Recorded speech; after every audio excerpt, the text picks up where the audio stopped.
गहरी रात में हवाएं अजीब सी सरसराहट कर रही थीं। कोठी के अंदर की हलचल अब और भी खौफनाक हो चुकी थी। रोहन की सांसें तेज हो रही थीं। उसके हाथों में टॉर्च की रोशनी कांप रही थी। जैसे ही वह कोठी की दूसरी मंजिल पर पहुंचा, एक जली हुई तस्वीर दीवार पर टंगी दिखी। तस्वीर पर किसी ने खून से लिखा था, मत आना, मौत करीब है। रोहन ने तस्वीर को गौर से देखा।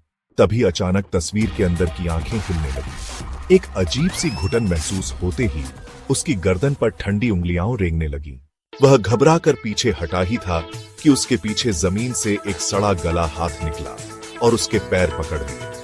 हाथ की पकड़ बर्फ जैसी ठंडी और लोहे जैसी मजबूत थी। रोहन जोर से चिल्लाया, पर उसकी आवाज मानो दीवारों में समा गई। उसने खुद को छुड़ाने की कोशिश की, पर वह हाथ उसे नीचे खींचने लगा।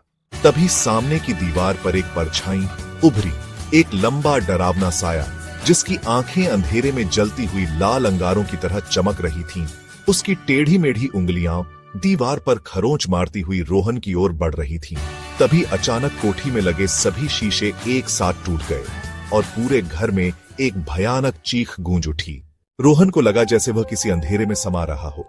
उसकी आंखों के सामने धुंधलापन छाने लगा और कानों में किसी के फुसफुसाने की आवाज आई, तुम अब बच नहीं सकते, ये तुम्हारा अंत है।